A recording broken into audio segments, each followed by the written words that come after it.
Cette vidéo m'a fait pleurer doublement. Je me suis senti touché au fond de moi. Je me suis senti inhumain. Je me suis senti dévalorisé. Je me suis senti incompréhensible. Je me suis senti sans valeur.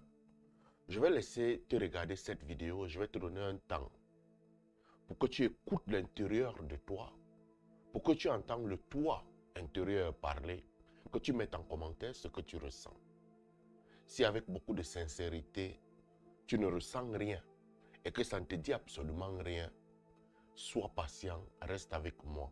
Je vais t'expliquer ce que tu devrais ressentir à la fin de cette vidéo. Oui. C'est pas l'anniversaire, c'est mou. C'est pas l'anniversaire, c'est mou.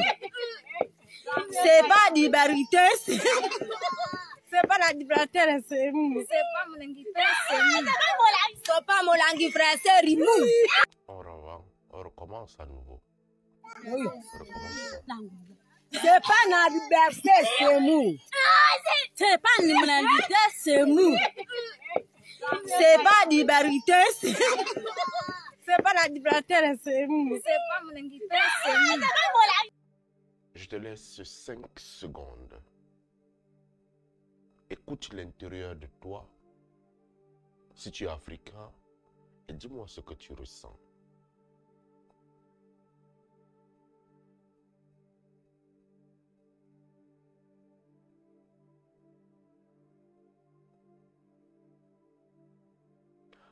André Malraux disait, la culture est la seule chose qui nous reste lorsqu'on a tout perdu. Quand j'étais à l'école primaire, dans mon village, on venait souvent avec les coquilles qu'on nous mettait sur le cou lorsque tu parlais le faux français à l'école. Je croyais véritablement que c'était une très bonne chose parce qu'on devait parler les langues étrangères. Mais il a fallu que je voyage, que j'arrive en Allemagne, que j'arrive en Ukraine, pour comprendre le pouvoir de la langue. Lorsque tu arrives dans ces pays, on va t'amener à t'intégrer. Et pour t'intégrer, tu devrais parler leur langue. Si tu ne parles pas leur langue, tu ne t'intègres pas. Tu n'as pas droit à un certain document pour certains pays. Tu n'as pas droit à leur passeport. Tu n'as pas droit à leur mode de vie. Tu n'as presque pas droit à leur argent.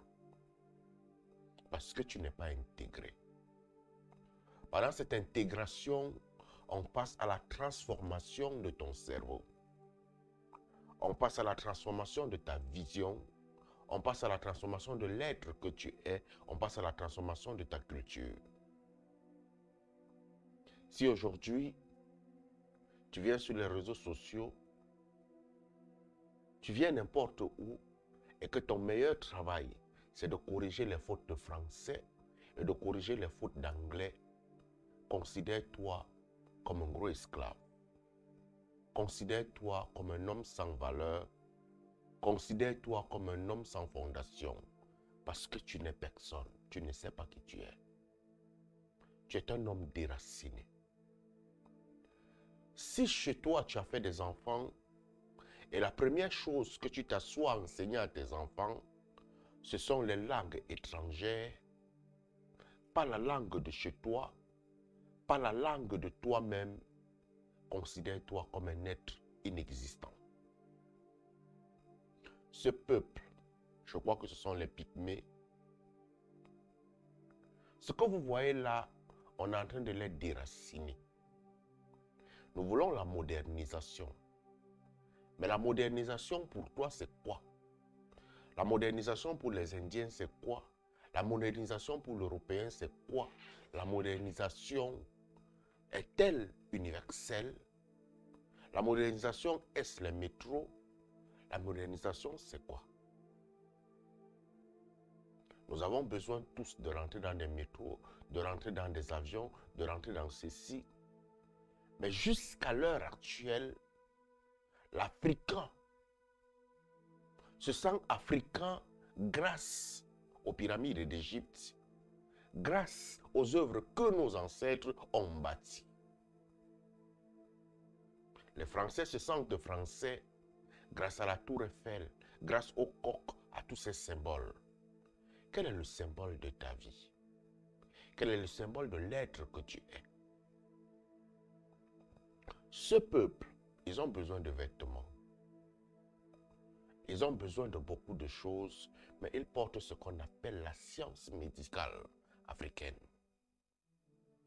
Ils portent ce qu'on appelle la science spirituelle africaine. Ils portent ce qu'on appelle la science profonde de l'Afrique. Mais lorsqu'on vient devant eux, on commence à modifier leur langue. Sachez une chose, on est en train de les enlever dans le socle de la sagesse qu'ils portent, dans le socle de la connaissance qu'ils portent. Les pygmées sont capables de maîtriser un lion. Le lion les regarde. C'est une science. Les pygmées sont capables de maîtriser les plantes. Aujourd'hui, nous sommes en Europe. Les médicaments te dépassent ici. On te soigne, on t'opère. C'est difficile. Tu rentres, les pygmées vont te soigner en gérant les plantes. Quelque chose de spirituel te menace. Tu rentres, les pygmées vont te soigner en gérant cela. Nous sommes en train de les déraciner en les imposant à parler la langue d'autrui. Si nous comprenons qui ils sont et que dans leur culture, ils travaillent ce qu'on appelle leur modernisation, on est en train de les accompagner vers la modernisation. Mais il y a une seule chose que nous, Africains, nous devrions conserver, c'est cette langue maternelle. Parce que la plante n'a de signification que dans sa langue maternelle. La compréhension de certaines choses ne s'explique que dans nos langues maternelles, dans nos langues traditionnelles. Je parle en français.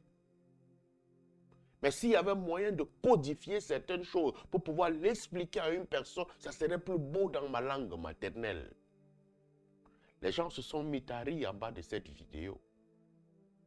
Mais ce sont des idiots qui rient en bas de cette vidéo parce qu'ils ne comprennent pas encore la profondeur de la déracination à travers les langues qu'on venait nous imposer en Afrique. Le système éducatif t'a déraciné. Les langues t'ont déraciné. Les religions t'ont déraciné. Est-ce que ces pygmées ne sont pas des hommes? Est-ce qu'ils ne vivent pas longtemps? C'est la question que tu devrais te poser. J'aimerais t'inviter, toi, Africain, à comprendre que ton existence commence en parlant ta langue maternelle. Revenez vers les sources, ça serait très important pour vous. Parce que malgré vous avez averti, la culture est la seule chose qui nous reste lorsqu'on a tout perdu. Lorsque tu réussis à perdre même ta langue maternelle, tu ne la parles pas. Pose-toi la question, qui suis-je? Est-ce que je suis un homme? Allume ton cerveau, mon frère.